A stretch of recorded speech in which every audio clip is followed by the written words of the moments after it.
욥기 11장 1절부터 20절까지 말씀 교독하겠습니다. 나아마 사람 소발이 대답하여 이르되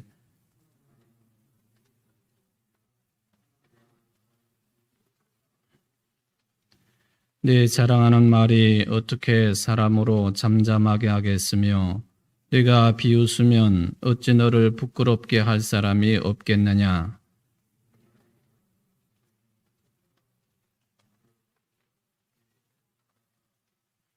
하나님은 말씀을 내시며 너를 향하여 입을 여시고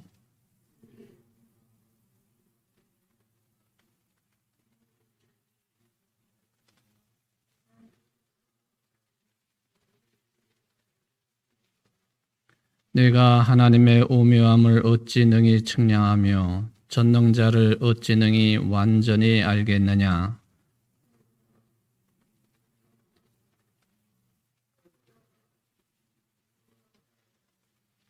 그의 크심은 땅보다 길고 바다보다 넓으니라.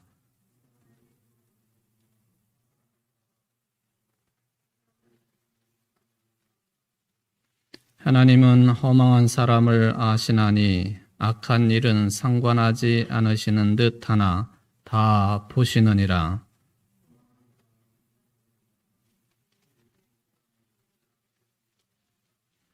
만일 네가 마음을 바로 정하고 주를 향하여 손을 들 때에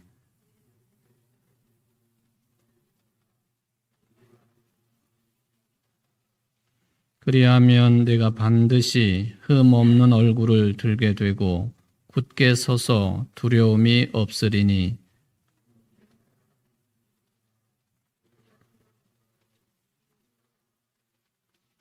내 생명의 날이 대낮보다 밝으리니 어둠이 있다 할지라도 아침과 같이 될 것이요.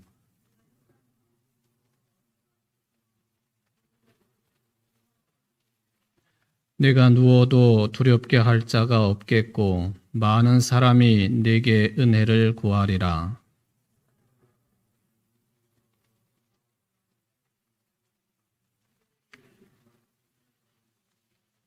아멘. 북왕중앙교회 김영복 장로님 감사 헌금 드리셨습니다.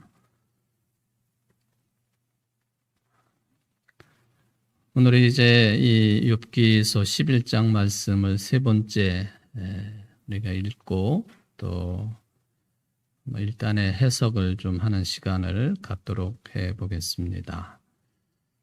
소발이라고 하는 친구가 욥의 신앙관을 굉장히 못마땅하게 생각을 하고 있습니다. 무엇 때문에 그렇게 욥의 신앙을 못마땅하게 생각하느냐? 오늘 본문을 보면은 크게 두 종류라고 볼 수가 있겠습니다. 그 중에 하나가 친구들의 가르침, 충고, 교훈 또는 질책 이런 것들을 욥이 전혀 받지 않는 태도에 대해서 소발은 굉장히 못마땅하게 생각을 하고 있습니다. 또 하나는 이제 욥이 가지고 있는 그야말로 이제 어떤 신앙적인 본질을 건드리게 되는데 욥이 자신의 결백을 포기하지 않는 거예요. 결백을 포기하지 않는다 하는 이 말은 끝까지 자기가 옳다고 주장하는 겁니다. 친구들 앞에서 그렇다는 거죠. 나는 끝까지 결백하다. 이걸 굽히지 않습니다. 다른 말로 표현하면은 친구들이 계속 내가 죄를 지은 죄인이기 때문에 이런 현상이 벌어졌다 하는 것을 인정하지 않는다는 거예요. 죄를 아예 안 지었다 그런 개념보다도 친구들이 계속 와가지고 이렇게 죄를 인정해라, 또 토로하라, 계속 그러니까 더 억하심정으로 그럴 수도 있겠지만은 자신은 그렇지 않다라고 강조를 하고 있는 것이죠. 이제 소발이 이제 이런 식으로 대하고 있는 욥을 이야기를 하면서 그 중에 우리가 좀 생각을 해볼 수 있는 절로 찾는다면은 6절 같은 그런 내용이라고 볼 수가 있겠습니다. 뒷부분에 보면 6절 하나님께서 너로 하여금 너의 죄를 잊게 하여 주셨음을 알라. 하나님께서 너로 하여금 너의 죄를 잊게 하여 주셨음을 알라. 이 소발이 이제 욥에게 한 말이죠. 이게 무슨 뜻이냐 하면은 하나님께서 이 욥으로 하여금 죄를 잊게 하셨다. 죄인이지만 분명히 죄를 지은 사람이지만 자기가 무슨 죄를 지었는지에 대해서 기억나지 못하게 하셨다. 그런 개념도 될 수 있습니다. 이게 이 6절의 근본 정신은 뭐냐면 인간은 모두 다가 죄인이다라고 하는 그런 배경을 가지고 있죠. 단지 욥만 또는 욥이 자기 자신이 죄인이라고 하는 것을 하나님께서 의도적으로 잊도록 조처를 취하신 것. 그게 이제 소발이 욥에게 한 말이에요. 너는 철저히 죄인이다. 죄로 똘똘 뭉친 존재인데 하나님께서 너로 하여금 네가 죄인이라고 하는 것을 잊어버리게 만드셨다. 우리도 그럴 때가 상당히 많을 거예요. 또 내가 내 자신에게도 그런 방향성을 이제 돌려서 생각해 볼 수 있지만은 제3자를 바라볼 때에 분명히 잘못을 했는데 마치 본인이 나이 들어서 그랬던지 또는 뇌 활동에 문제가 있어서 그렇던지 모르지만은 치매가 걸린 것처럼 그 새카맣게 잊어버리고 사는 사람들이 있잖아요. 그런 투의 이야기를 이제 소발이 욥에게 해주고 있다 하는 거예요. 굉장히 6절 후반절의 표현은 즉 하나님께서 너로 하여금 너의 죄를 잊게 하여 주셨음을 알라 역설적인 표현이 되겠습니다. 근데 네가 왜 자꾸 죄를 안 지었다고 그러느냐? 이제 그거죠. 이게 하나님의 오묘한 지혜. 그거에 따라서 그 죄를 내가 기억 못하게 하는 거다. 우리가 그 사회 속에서 흔히 쓰는 말로 하면은 제발 좀 너 주제 파악 좀 해라. 이제 그런 이야기죠. 죄인이 아니라고 자신의 죄에 대해서 결백을 계속 주장하는 너냐? 하나님이 너는 죄인이고 죄를 많이 지었는데 그 죄를 잊게 하신 것 뿐이지 그게 하나님의 오묘하심이다. 그런 거예요.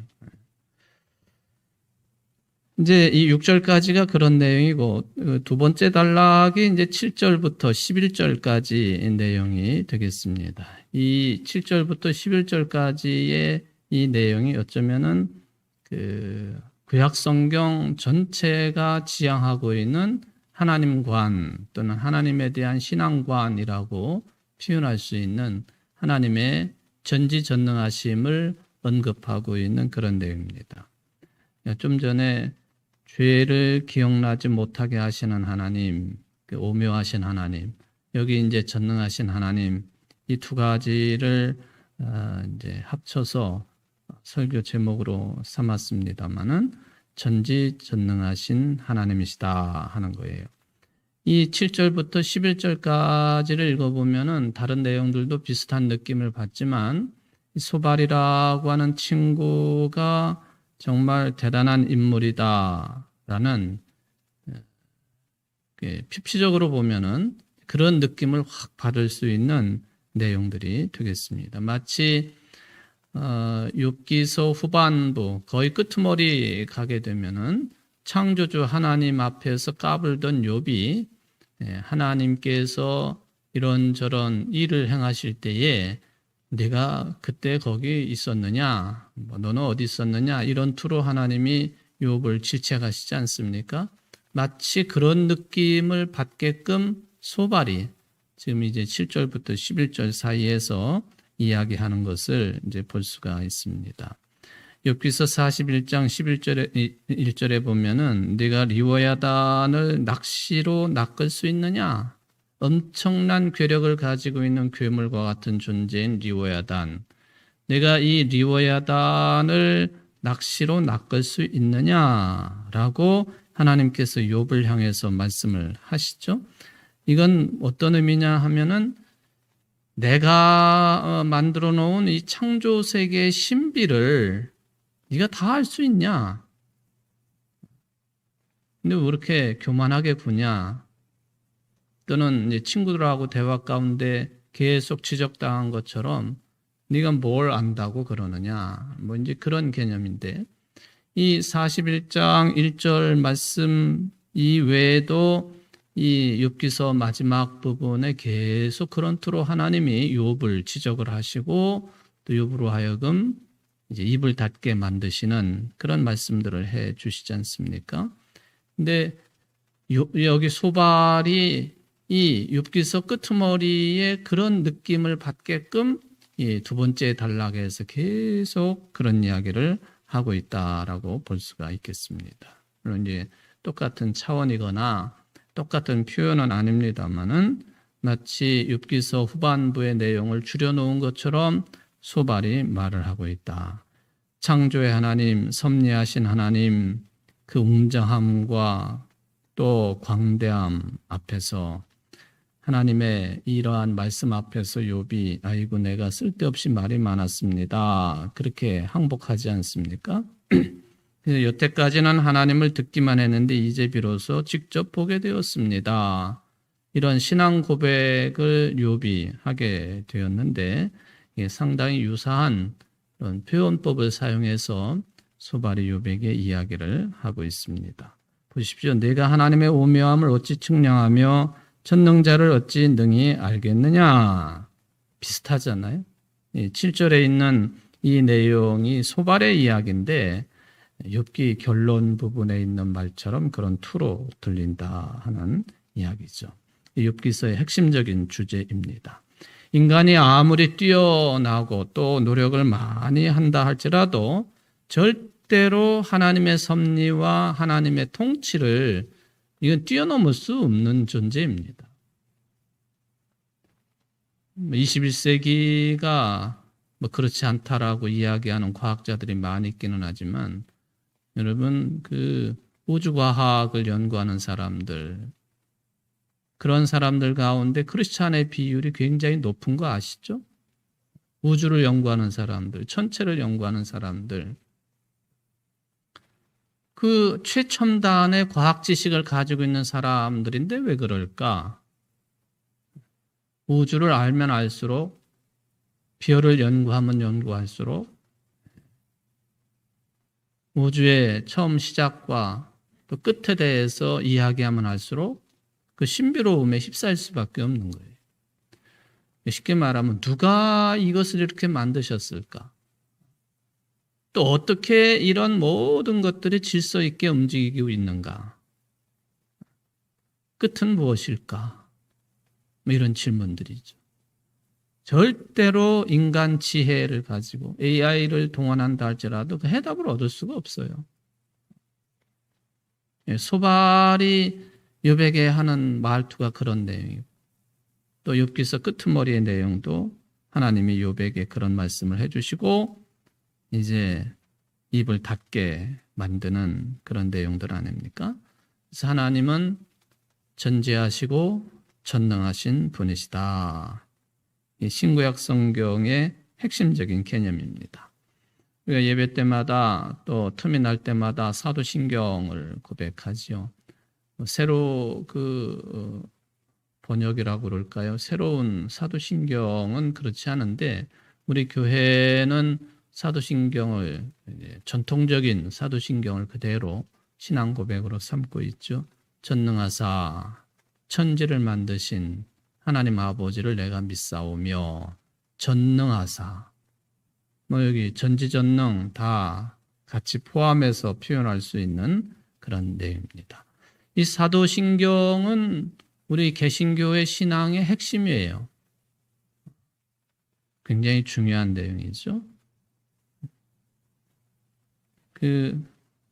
특별 새벽 기도회 동안에 니케아 신조에 대한 언급도 했습니다만 같이 이렇게 나란히 놓고 비교해 볼 만한 그런 가치를 가지고 있는 사도신경이죠. 이 사도신경의 첫 출발의 내용이 전능하신 하나님. 전능하사 천지를 만드신 하나님 아버지. 하나님을 전능하신 분으로 우리는 고백하지요. 전능하신 하나님으로 고백할 때 가장 먼저 들어가야 될 내용이 뭐냐면은 창조주 하나님이라는 거죠. 창조주 하나님. 이건 모든 것의 시작을 이루신 하나님. 그 모든 것이 무엇이 됐든 간에 모든 것의 시작을 이루신 하나님. 예를 들면은 진화론자들이요. 이렇게 해가지고 세월이 흐르면서 이렇게 진화가 돼가지고 우리 인간이 되었고 어떤 동물이 되었고 어떤 식물이 이렇게 진화 과정을 거쳤고 등등등 이야기를 하지요. 그런 주장 또 과학적으로 우리가 또 배워야 될 내용들이고 그렇습니다만 그렇게 이야기하든 저렇게 이야기하든 설령 진화론자들이 그런 주장을 한다 할지라도 그 처음 시작은 뭐냐 하는 거죠. 우리가 질문할 수 있어야 돼요. 그래? 이렇게 해가지고 사람이 됐다. 그럼 처음 시작은 뭐냐? 그 시작은 누가 이루었느냐? 누구도 과학을 가지고 이것을 설명해내기가 어렵습니다. 진화론자들이 우리 인간은 어디서부터 시작이 됐느냐라고 이야기를 할 때 여러분들 상식적으로 잘 아시겠지만은 바닷속 생물이 결국에는 육지로 올라와 가지고 척추가 생기고 등등등 해가지고 그래서 이렇게 인간까지 됐다 그렇게 주장하지 않습니까? 그리고 우리 인류의 첫 조상들이 생존했던 땅은 아프리카다 하는 그런 주장도 이제 우리가 흔히 들을 수 있는 그런 내용들. 다 할 수 있는 이야기들이니까 그걸 그렇다 아니다 이거 가지고 싸울 필요가 없어요. 우리는 단 한 가지만 질문하면 돼. 그래, 그러면 그 시작을 이루신 분이 누구냐? 우리가 전능하신 분으로 신앙 고백하고 있는 창조주 하나님이시다. 여호와 하나님만이 창조주 하나님이시다. 우리 지구만 한정시켜 놓고 보더라도 할 얘기가 굉장히 많은데, 근데 이게 태양계를 넘어서 가지고 은하계까지 뻗어나가고 우주 전체를 다룬다 할 때에는 유비 한 말이 딱 맞는 거예요. 내가 그동안에 너무 말이 많았습니다. 지금까지 귀로만 들었는데 제가 직접 하나님을 배웠습니다. 신비로운 세계에 접근하면 할수록 우리는 전능하신 하나님에 대한 고백을 하지 않을 수 없다 하는 거예요. 근데 자, 이제 이런 차원에서 이 전능하신 하나님을 꾸며주고 있는 이 전능하신이라고 하는 이 형용사 또는 전능하다라고 하는 이런 표현들 또는 전능이라고 하는 단어, 이 단어에 대한 그 뜻풀이를 우리가 한번 새로운 각도로 욥기를 공부하면서 접근해 볼 필요가 있겠다 하는 생각을 해봅니다. 전능하시다라고 하는 것은 모든 것을 다 하실 수 있다 하는 그런 뜻이죠. 거기다가 전지하시다 그러면은 모든 것을 다 아신다, 그런 모든 것을 다 아시고 모든 것을 다 하실 수 있는 분, 그분은 우리의 여호와 하나님 한 분뿐이시다. 우리의 신앙 고백입니다. 당연히 이 전능하신 하나님이라고 할 때 이 뜻이 포함이 되어 있어요. 조금 더 깊이 이 표현을 파고 들어가 보면은 이게 구체적으로 성경의 말씀에 따라서 이 전능하시다라는 뜻이 이런 뜻으로도 받아들여질 수 있다라고 하는 것을 찾아낼 수가 있겠습니다. 자, 하나님이 전능하시다라고 하는 우리 신앙의 기초가 되는 위대한 신앙 고백은요, 이렇게 한번 말씀을 드려봅니다.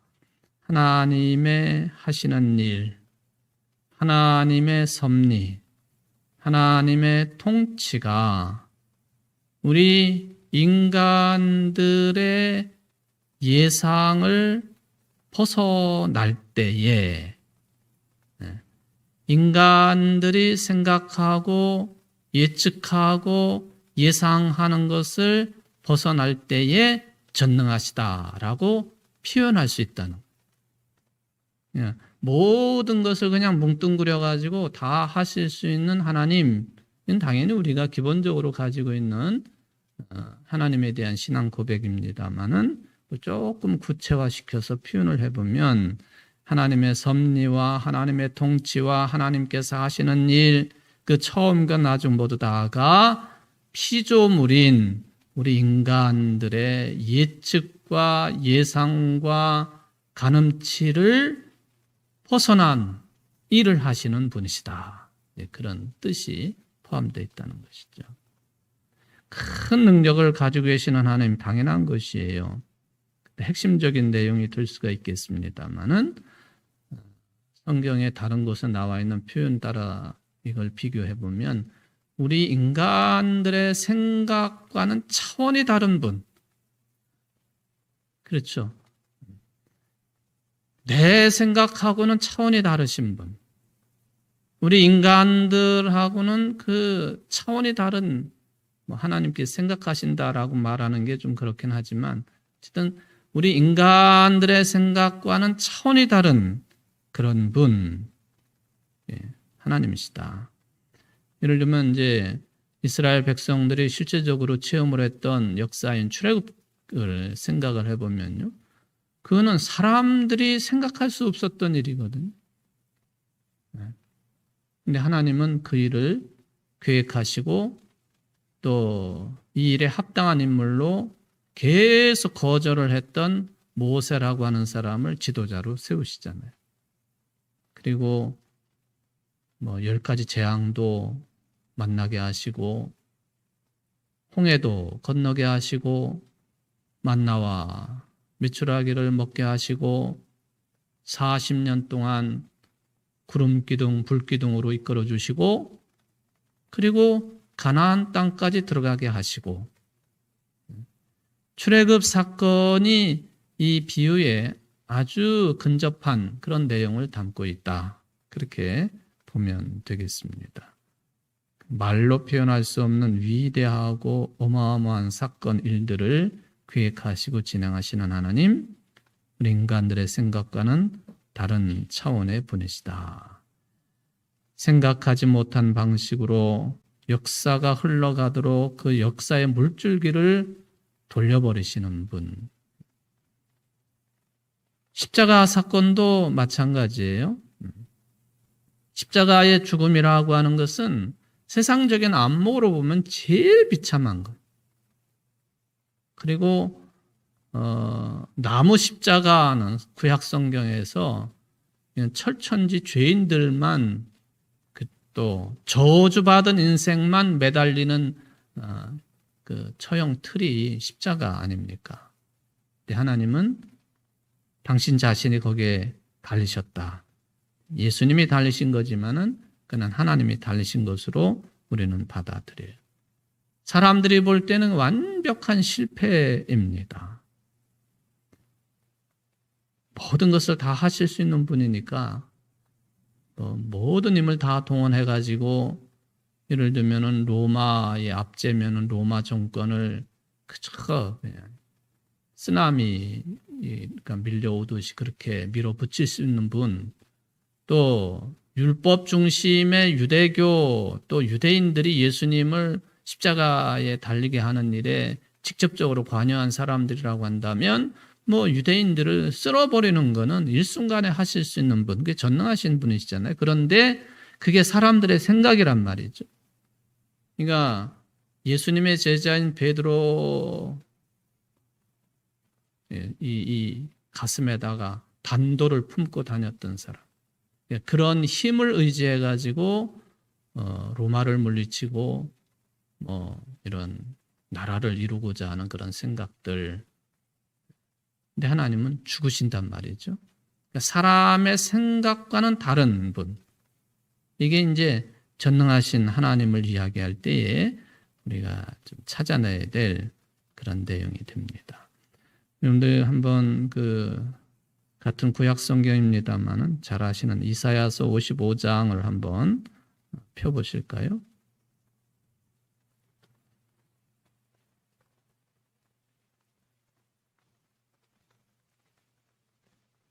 이사야서 55장 8절로 9절 말씀, 8, 9절 말씀 같이 읽어봅시다. 이는 내 생각이 너희의 생각과 다르며 내 길은 너희의 길과 다름이니라. 여호와의 말씀이니라. 이는 하늘이 땅보다 높음같이 내 길은 너희의 길보다 높으며 내 생각은 너희의 생각보다 높음이니라.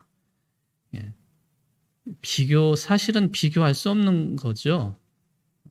창조주이신 하나님과 피조물인 창조된 인간을 이렇게 나란히 놓고 비교할 수 없는 거예요. 그럼에도 불구하고 이사야서 이 말씀을 읽어보면은 이 어리석고 나약하고 지혜가 없는 유대인들, 이사야 선지자를 통해서 하나님이 어떤 분이신지에 대해서 알아듣기 쉽게 이렇게 비교를 해놓은 거죠. 하나님과 인간을, 하나님과 유대인을.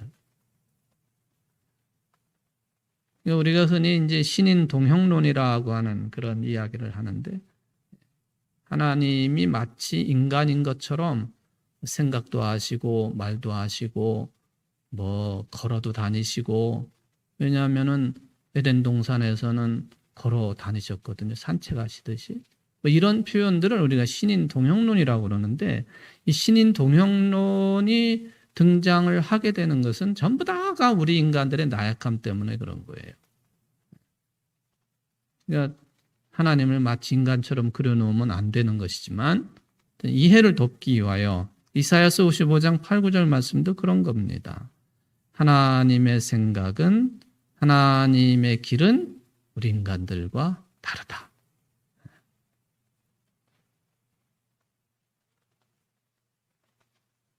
어쨌든 소발이 이제 7절부터 11절까지 뭐 이런 아주 광의적인 그런 의미까지 다 담아가지고 욥에게 말했다라고 거기까지 할 수는 없겠지만은, 기본적으로 여호와 하나님은 전능하신 분이시다. 제가 전능의 두 개념을 말씀을 드렸잖아요. 그걸 다 포함해가지고 이 소발의 이 지적은 옳은 것이고 또 적절한 표현이었다라고 하는 것을 볼 수 있습니다. 7절에 이어서 8, 9절 말씀은 거기에 대한 설명이 계속 붙은 것이라고 볼 수 있습니다. 하늘보다 높으시니 네가 무엇을 하겠으며 스올보다 깊으시니 네가 어찌 알겠느냐. 그의 크심은 땅보다 길고 바다보다 넓으니라 하는 그 말씀이죠. 그러다가 이제 11절에 보면은 하나님은 허망한 사람을 아시나니 악한 일은 상관하지 않으시는 듯 하나 다 보시느니라 하고 두 번째 단락을 정리를 합니다. 딱 짚어서 말하는 것이죠. 소발이 말하는 의미가 뭐냐 하면은, 쉽게 말하면 하나님은 모든 것을 다 꿰뚫고 계시다, 그런 뜻이죠. 우리가 흔히 쓰는 말로 내가 말이야 너의 일거수일투족을 다 알고 있어, 그 뜻이. 근데 내가 너의 일거수일투족을 다 알고 있다, 뭐 개인적으로 뭐 둘 사이에 할 수 있는 내용인데, 하나님은 모든 인생들을 다 꿰뚫고 계시는 분이시다. 이게 이제 소발이 욥에게 한 이야기가 되겠습니다. 왜 죄가 없는 사람이 고난을 받습니까? 왜 악한 사람들이 이 땅에서 잘 풀립니까? 하는 이런 불평. 또 왜 학대하고 멸시하고 악인의 꾀에 빛을 비추십니까? 하고 욥이 10장에서 보면은 불평을 한 내용이 있는데 소발은 그렇게 보지 않은 거예요. 악한 자들이 잘 되느냐? 또 뭐 악한 꾀에 왜 빛을 비추시냐? 그 얘기는 뭐냐 하면은 욥의 불만인데 그게 하나님께서는 악한 사람들이 뭘 하는지 그걸 모르시는 분 아니냐 하는 질문이거든요. 근데 소발은 그렇지 않다고 얘기한 거예요. 다 꿰뚫고 계시다. 다 꿰뚫고 계시다. 우리 부모님들이 자녀들을 양육하면서 자식들이 거짓말하면 다 보이지 않나요? 모르겠어요. 저는 어떤지는 잘 모르겠는데 왜 애들이 거짓말하면은 어리면 어릴수록 그냥 표가 나잖아요. 근데 그렇다고 해가지고 그 즉시 무슨 뭐 체벌을 가하거나 뭐 잔소리하거나 하는 부모도 있겠지만 이렇게 미술을 띄어가면서 지켜보잖아요. 하나님이 우리 인간들을 보는 입장이 그러시다. 특히 잘못을 저지른 인생들을 하나님이 모르시는 것이 아니라 다 꿰뚫고 계시다. 다 알고 계시다 하고 말씀을 하십니다. 그 영안이 좀 이렇게 환하게 튀인 분들도 보면은 그런 것들을 이렇게 대화를 하면서 또 사람들의 보이는 태도들을 보면서 아, 이런 거구나, 저런 거구나 알 수 있다고 하지요. 잘못하면 선무당에 사람 잡는 격이 생길 수가 있으면 매우 조심스러운 겁니다만 제가 이제 87년도에 목사가 됐는데 그럼 몇 년째죠? 97, 2017, 2017 아니야 97, 2007, 2017 35년째나요? 이제? 저는 그런 생각은 잘 안 하려고 그러는데 대충 보면 안다. 그냥 그 정도. 대충 보면 안다. 대충 보면 안다. 근데 그것을 입 밖으로 꺼내느냐 안 꺼내느냐 그 차이는 있겠지만은 대충 보면 알 수 있다. 그 정도 되지 않고서야 뭐 어떻게 청주제일교회 목사를 할 수 있겠나? 이런 생각도 해보죠. 하여튼 이 소발은요. 하나님이 전능하심을 이야기할 때에 특히 욥이 불만을 가지고 있는 그것을 딱 짚어가지고 그것 가지고 불평하지 말아라. 죄인의 모든 일거수일투족도 하나님이 다 알고 계시고 지켜보고 계시다. 그렇게 신앙적으로 말하면 매우 깊이 있는 그런 이야기를 해주고 있다라고 볼 수가 있겠습니다. 근데 좀 전에 제가 선무당에 사람 잡는다고요. 이렇게 세 친구들이 지금까지 다 옳은 이야기를 합니다. 근데 아주 결정적인 순간에 이게 삐끗하는 게 문제입니다.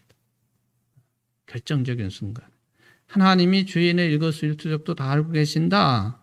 뭐 그거 쭉 그냥 밀고 나가면은 좋은 신앙관이거든요. 그렇지 못하다고 하는 것이 여기 욥의 친구들의 결점이라. 그래서 늘 말씀을 드리지만은 뭐 소발이 그렇다는 건 아닙니다만은 우리들이 이단을 조심을 해야 되는 이유가 거기에 있어요. 결정적인 순간에 다른 길로 가는 것. 그래서 이 이단이라고 하는 한자어가 그런 의미를 다 품고 있잖아요. 이단, 달을 이자, 끝단자. 결정적인 순간에 다른 길로 이끌어가 버리는. 그래서 이단이 무서운 거예요. 잘 몰라요. 잘 모릅니다. 시작도 잘 모르고 중간도 잘 모르고 끝에 가보면 이게 그때는 이미 헤어나기 힘든 때가 되는 거죠. 신천지가 그 한 2개월 동안 집중적으로 성경 공부를 시키지 않습니까? 그 중간에 빠져나와야지 2개월 성경 공부를 마치면 나중에서 이게 잘못됐구나 해도 못 빠져나오게 돼 있다는 거예요. 구조적으로. 이 단. 예, 참 분간하기가 어려운 거죠. 요즘에 인터넷 또 방송도 마찬가지고요. 여러분들이 청주제일교회 신앙생활을 하시고 제가 이제 횟수로 보면 20년 차 계속 설교를 하는데 얼마나 많은 설교를 했는지 모르겠어요. 물론 이제 주일날 설교 목록은 이제 가지고 있어서 가끔 이렇게 훑어보고 또 본문 선택할 때도 훑어보고 요즘은 똑같은 본문 가지고 한 달 만에 설교를 해도 저는 이제 크게 그게 문제가 되는 것 같지는 않아요. 그래도 다른 말씀이 준비되어질 수 있으니까 하여튼 이가 굉장히 많은 설교를 했죠. 거기다가 수요 예배 또 기타 이런저런 설교들 하면은 분량이 굉장히 많습니다. 근데 요즘에 그리스도인들은 그 외에도 수없이 많은 이 인터넷 방송이나 자료, 유튜브 접할 수 있습니다. 그는 좋은 면도 있고 나쁜 면도 있어요. 취사 선택을 잘 할 수 있어야 되는 거예요. 취사 선택. 그래서 저는 보수적인 입장입니다만 그런 면에 있어서는 그 한 교회에서 목사가 세워지면 설교를 하라고 세워놓은 것이니까 그게 죽이든 밥이든 또는 된 밥이든 설익은 밥이든 그냥 그 한 밥만 먹는 게 좋아요. 그는 이제 여러분들이 다른 거 많이 접하실 수 있는데 이런 위험성이 곳곳에 도처에 있기 때문에 예를 들면은 어떤 신앙적인 주제를 가지고 예를 들면 인터넷 작업을 통해 찾아본다 하지요. 요즘에 그런 SNS 활동을 활발하게 펼치는 데가 어디냐? 하나님의 교회, 신천지 이런 데. 그러니까 그거를 그냥 읽으면은요. 다 그럴듯하거든요. 잘 읽어야 돼요. 잘 읽어야 돼요. 목사들도 어느 때 보면은 이게 그러네 하고 넘어가다 보면은 이게 다른 데예요. 뭐가 무서워서 안 담근다 그게 그런 것도 있을 수 있겠지만은 매우 조심을 해야 되는. 그냥 보수적인 입장에서 보면은 그저 한 우물을 파시는 게 여러분들 신앙의 건강을 위해서 아주 중요하고 귀한 일이다 하는 것을 말씀을 드립니다. 뭐가 옳은지 그른지 분간할 수 있는 기준이 뚜렷하다고 한다면 별 문제가 없지만 그렇지 않다는 거예요. 여기 소발하고 친구들이 요백에 이런저런 이야기를 합니다마는 또 매우 설득력이 있기도 하고 그리고 좀 전에 말씀을 드린 것처럼 하나님을 전능하신 분으로 신앙 고백하는 것을 보면 이거는 옳은 신앙관을 가지고 있는 거예요. 그런데 문제가 뭐냐 하면은 자기가 알고 있는 그런 지식 또 그 틀을 가지고 어떤 사람의 운명조차도 그걸 가지고 재단을 해버릴 때는 문제가 붙는 겁니다. 그럴 자격이 우리 인간들에게는 없는 겁니다. 어떤 사람의 운명을 어떻게 내가 재단을 합니까? 그것도 내 알량한 신앙관을 가지고 해서도 안 되는 거예요. 그게 뭐 맞을 수도 있겠다 하는 생각도 일정 부분 하기는 합니다만 굉장히 위험한 태도예요. 신앙적인 태도. 여기 소발과 여기 엘리바스하고 이 친구들이 그런 태도를 가졌다는 거예요. 좀 더 구체적으로 말하면 유대교의 지혜의 어떤 근거를 가지고 욥의 운명을 결정적으로 재단을 하는 것. 이제 오늘 소발에 관한 이야기니까 소발의 아주 철저한 잘못이다 하는 것입니다. 그러면서 이제 소발이 욥에게 당근을 이렇게 막 던져요. 12절부터 20절 사이에 보면 이제 그런 내용들이 계속 나옵니다만은 네가 이렇게 하면은 그건 참 희망이 있는 얘기고 네가 살 수 있는 길이고 계속 그런 식으로 이야기를 하고 있죠. 그러니까 소발이라고 하는 친구도 그렇고 욥의 친구들이요 굉장히 이런 거에 능수능란한 사람이다라고 하는 것을 느낄 수가 있겠습니다. 그러다가도 욥에게 그렇게 당근도 주고 마지막에 20절에 보면요 그들의 희망은 숨을 거두는 것이니라. 그러니까 잘못하면 죽을 수 있다. 이 이야기는 생사여탈권을 가지고 계시는 하나님의 이름을 빙자한 다른 사람의 운명을 함부로 재단하는 그런 꼴이 되고 만 것이죠. 이런 차원에서 보면은 이게 아름답게 포장이 되어 있는 그런 내용들인 것도 사실이지만은 이제 마지막 정리를 해봅니다. 두 가지 점에 있어서 소발은 이게 큰 오류를 저질렀다 하는 것을 찾아낼 수가 있겠습니다. 그 중에 하나가 뭐냐면은 상대방에 대한 공감 능력이 현저하게 떨어진다 하는 것. 소발도 그 이전에 두 친구도 마찬가지입니다. 상대방에 대한 공감 능력의 부재, 결여. 물론 소발이 인격적으로 아주 나쁜 존재이기 때문에 그런 것은 아니겠습니다만은 이게 유대교의 잘못된 신앙 교육 때문에 나타나는 현상이라고도 생각이 되어집니다. 신약 성경에 나오고 있는 인물들도 이야기하면 바리새파 사람들과 같은 사람, 소발이 그런 입장이다 하는 것을 말씀을 드릴 수가 있겠습니다. 공감 능력이 떨어졌다라고 하는 것을 다르게 표현하면 이렇게도 표현할 수 있습니다.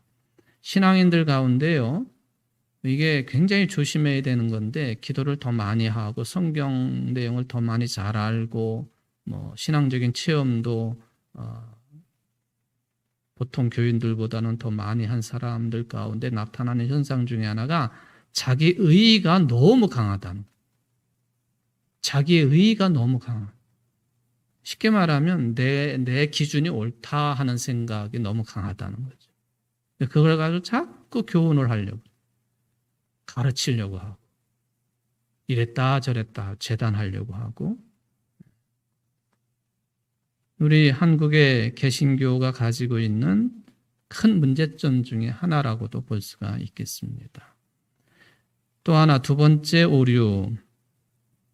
이러다가 보니까 어디에 가둘 수 없는 분 하나님을 자신들의 전통적인 신앙 견해 속에 가두어 버리는 그런 오류, 그런 우를 범했다는 거죠. 계속 말씀을 드리잖아요. 여러분, 하나님에 대한 신앙은요, 계속 성장해 가야 되는 거예요. 어느 때 한 번 배운 거 가지고, 어느 때 내가 한 번 체험한 거 가지고 하나님은 딱 이런 분이시야 라고 상자 속에 하나님을 집어넣듯이 그런 신앙관은 자기 의에 빠지기 쉬운 신앙관입니다. 굉장히 조심해야 되는 거예요. 하나님을 제한적인 분으로 가두어 놓아버리는 그런 우를 여기 소발이 변했다. 하나님을 마치 다 알고 있는 것처럼 착각하는 것이죠. 이것은 저도 굉장히 조심을 해야 될 내용입니다. 설교를 많이 하니까 하나님이 이렇습니다. 하나님이 이런 분이십니다. 하는 얘기를 계속 할 수밖에 없잖아요. 계속 공부해야 되고 또 읽어야 되고 또 묵상해야 되고 끝까지 아직도 다 이루지 못했기 때문에 사도 바울과 같은 입장을 가지고 끝까지 달려가야 되는 거예요. 어쩌면은 제가 어느 때까지 설교를 할 수 있을는지 모르지만은 설교 작업이 멈출 때까지, 아니 그 이후에라도 하나님을 마치 내 생각 속에 가두어 놓는 것처럼 그런 태도로 살아서는 안 되는 거죠. 출애굽기 3장에 보면은 당신은 누구십니까? 하고 모세가 물을 때 나는 나다 그러잖아요. 나는 나다. 이 나는 나다라고 하는 이 표현이 다양하게 해석이 되어지는데 너네들이 생각하는 대로 나는 그렇게 될 수가 없다. 그런 뜻도 있습니다. 나를 어느 틀에다 가두지 말아라. 나는 스스로 존재하는 자다. 나는 나다. 우상 숭배의 잘못이 거기에 있는 거예요. 이사야서 46장에도 그렇고 고린도전서 12장 2절에도 보면은 우상을 이야기하는데 말 못하는 우상이라고 그래요. 움직이지도 못하고 말도 못하는, 누가 떠밀어 가지고 이렇게 들고 다녀야지 움직일 수 있는 그런 존재가 우상인데, 이런 우상 앞에 손을 빌고 갖다 바치고 의지하고 그런단 말이죠.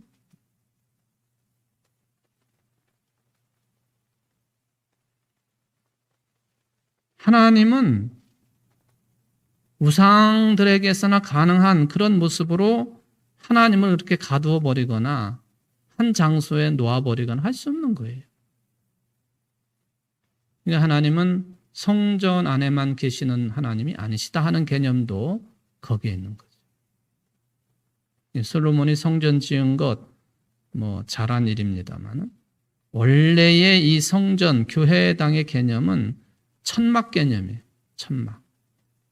광야에서 40년 동안 살 때에 움직이는 지성소, 그게 하나님에 대한 개념 오리지널이죠. 하나님은 우리가 아무 데나 가둘 수가 없는 분.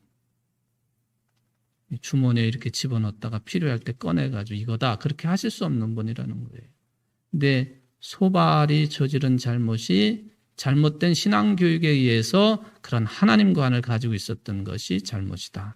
이 두 가지가 우리가 이제 지적할 수 있는 그런 내용들이 되겠습니다. 기도하십시다.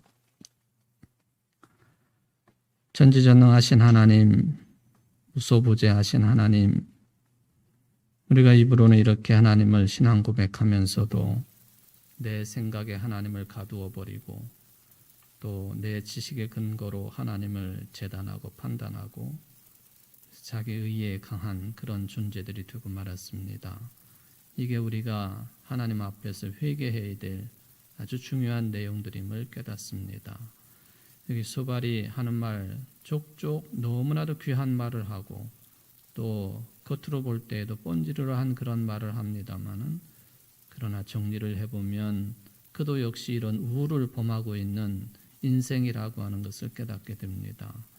주님, 우리를 도우시고 인도하시는 하나님, 하나님은 창조주 하나님이시기에 피조물인 우리 인간들이 어디에 가두어 놓으실 수 있는 분도 아니고 제한적으로 생각해서도 안 되는 분이시고 나는 나다, 나는 스스로 있는 자다 하시는 그 말씀 주신 것처럼 하나님은 온 천지에 충만하신 분, 우리의 생각도 지배하시고 또 의로운 사람이나 죄인이나 함께 다 살펴보시는 하나님이신 것을 깨닫사오니 이러한 폭넓은 신앙관을 가지고 교회 생활을 하게 하시고 또 세상에서도 모든 사람들과 함께 하나님에 대한 신앙 고백을 누리기에 부족함이 없는 모든 성도들의 삶이 될 수 있도록 은혜를 베풀어 주옵소서.